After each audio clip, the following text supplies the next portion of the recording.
maalesef Türkiye sahasında şu anda e, hem Türkiye genelinde hem Kürdistan'da müthiş bir kadın kırımı yaşanıyor ve bu konuda hükümetin de tercih ettiği yine kadının yok sayıldığı, kadının kadınsızlaştırılmak istenen bir toplum politikalarını bu doğrultuda üretiyorlar maalesef. E, Bugün Türkiye'de her gün bir kadın sokakta, evinde, e, kendi kapısında en yakındaki erkekler tarafından, eşleri tarafından ya da babaları, abileri tarafından katlediliyor. Ama aynı zamanda her gün bir tane kadın da şüpheli bir şekilde ne yazık ki katlediliyor. Ve işin acı tarafı mahkemelerde bu katliamlar e, ani bir öfke, bir cinnet anı olarak değerlendirilip bu noktada cezai uygulamalar yapılıyor. Ama kimse onun öncesine, o cinnet anının öncesini çok irdelemiyor, çok tartışmıyor maalesef. Bir insan, bir kadın durup dururken intihara karar vermez yani. Onun öncesini belki araştırmak, tartışmak gerekiyor. Çünkü en son katıldığım bir mahkemede de yine aynı savunmalar yapılmıştı. Ama sesim geliyor değil mi? Maalesef. Evet evet, dinliyoruz sizi, buyurun. Sesiniz geliyor Evet, Necla evet. arkadaş, buyurun. Evet. Bugün bugünlerde maalesef Serhat'ta da artan kadın katliamlarını, bu haberleri yakından duyuyoruz, takip de ediyoruz. Ama şöyle bir şey var. Gündem olmuş, basına yansımış, yani mücadeleler sonrası bir şekilde duyurulmuş cinayetleri, katliamları sadece bilebiliyoruz.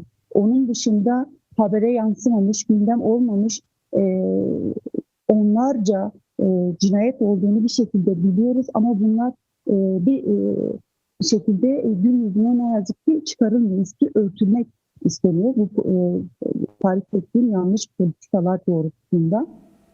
Geçtiğimiz günlerde de yine Bazit'te Gülderen Kömürcü evli olduğu erkek tarafından çocukların göz önünde ne yazık ki katledildi. Hemen yani bu olaydan çok kısa bir süre önce yine Cansever Sucu eşi tarafından katledilmişti. Aynı tarih içerisinde ne yazık ki şüpheli ölümler olarak tarif edilen ölümler de beraberinde gerçekleşiyor. Diyadin'de e, daha birkaç hafta önce e, zorla küçük yaşta evlendirilmiş ve defalarca şiddete uğramış ama bir türlü ne ailesine ne evli olduğu erkeğin ailesine derdini anlatamamış ve sonunda e, yaşamına e, kıymış bir kadın arkadaşımla haberini duyduk. Tabii bunlar şüpheli ölümler, bunlar araştırılması gereken, üstüne gidilmesi gereken durumlar. Biz e, bu tarz olayların bir intihar olarak değerlendirilip hemencecik üstünün kapatılıp yok sayılmasına karşı bir mücadele yürütüyoruz aynı zamanda. E,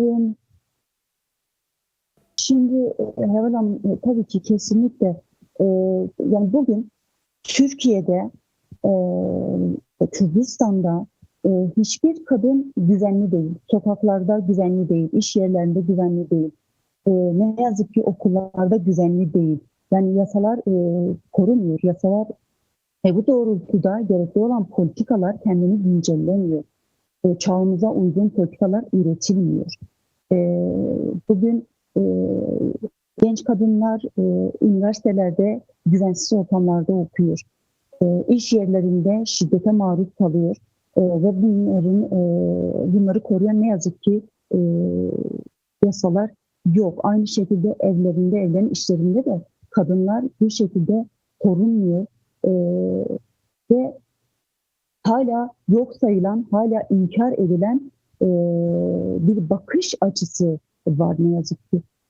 Aynı şekilde özel savaş politikalarından bahsettiniz. E, Ben şeyden bahsetmek istiyorum. Rojin Kabayiş'ten aslında bahsetmek istiyorum. Ben de Van 100. Üniversitesi'nde okudum. Ve orası adım başı kameralarla donatılmış bir kampüs, büyük bir kampüs. Zamanında o kadar fazla kameralarla donatılmış olmasından kaynaklı hatta öğrencilerden e, bir dönem tepki de almış bir yer. Ama e, nasıl oluyor da mesela e, bu kadar kameranın olduğu, bu kadar gözetimin olduğu, kayıtların olduğu bir alanda, bir yerde katledilen, kaçırılan bir kadının görüntüleri bu zamana kadar, bugüne kadar hala ortaya çıkmamış bir durumda.